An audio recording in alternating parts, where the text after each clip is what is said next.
আসসালামু আলাইকুম গাইস, আশা করি সবাই ভালো আছেন। আপনাদের দোয়া ভালোবাসে আমরাও ভালো আছি। তো আজকে চলে আসলাম নতুন একটা রেসিপি নিয়ে। তো এই রেসিপিতে আপনাদের সাথে শেয়ার করব কোন ভাপা পিঠা। তো কোন ভাপা পিঠা বানাতে কি কি উপকরণ লাগে সবই আপনাদের সাথে শেয়ার করব। এ জায়গায় আমি আতপ চালের গুঁড়ো নিয়েছি, পরিমাণ মতো পানি দিয়ে ভালো করে মাখিয়ে নিয়েছি, স্বাদ মতো লবণ দিয়ে এবার আমি একটা চালনি নিয়েছি প্লাস্টিকের। তো চালনি দিয়ে ভালো করে চেলে নিতেছি, দেখতেছেন গাইস। এবার আমি কিছু টুথপিক নিব।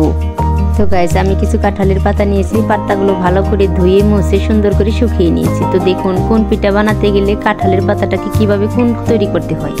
গাইস আপনার হাতের কাছে যদি কাঁঠাল পাতা না থাকে তাহলে আম পাতা দিয়েও কিন্তু এই পিঠাটা বানাতে পারবেন, কলা পাতা দিয়েও কিন্তু পিঠাটা বানিয়ে নিতে পারবেন অনেক সুন্দর করে। দেখেন আমি কাঁঠাল পাতা দিয়ে কিন্তু অনেকটি কোণ বানিয়ে নিয়েছি, দেখেন অনেকটি কোণ বানিয়ে ফেলেছি। গাইস ভিডিওটা যদি ভালো লাগে তাহলে ছোট্ট করে একটা লাইক দিয়ে দিবেন। তো পিঠাগুলো বানাতে গেলে প্রথমে আমার পাটাগুলো লাগবে। তো পাটাগুলো আমি ভালো করে কেটে নিয়েছি বুটি দিয়ে, দেখেন জোড়া জোড়া করে। তো এই জায়গায় আমি কিছু নারকেলও নিয়েছি, আর পিঠার যে মিশ্রণটা দেখেন খুব সুন্দর করে আমি এটাকে ছেলে নিয়েছিলাম। এবার আমি একটা কোণ নিয়েছি, দেখেন লেয়ার বাই লেয়ার আমি কিছু দিয়ে দিতেছি। গাইস পিঠা বানাতে গেলে কোত্থেকে যে মাছিগুলো এসে পড়ে আমি জানি না নিজেও। তো যে সময় আমি পিঠা বানাই তো তখনই দেখি মাছি উৎপাদন হয়ে যায়, কই থেকে আসে।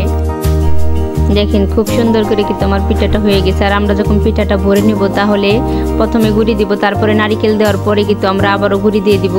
তো এইভাবে লেয়ার বাই লেয়ারটা দিয়ে দিব। তো এইভাবে কিন্তু আমি অনেকটি পিঠা বানিয়ে ফেলতেছি। দেখুন অনেক সুন্দর লাগতেছে কালারটা।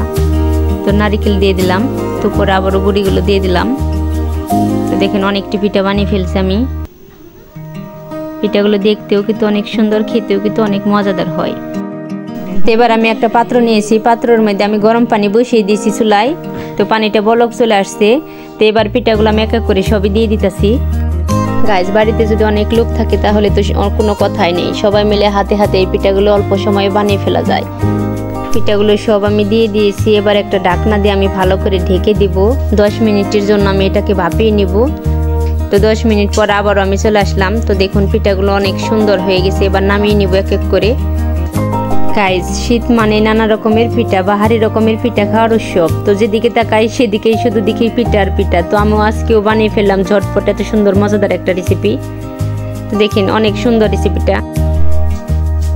আমরা তো গ্রামে থাকি, তো গ্রামের মানুষ অনেকে পিঠা পছন্দ করে। ভিডিওটা ভালো লাগলে লাইক কমেন্ট শেয়ার সাবস্ক্রাইব করে দিবেন। আশা করি ভালো থাকবেন। আল্লাহ হাফিজ।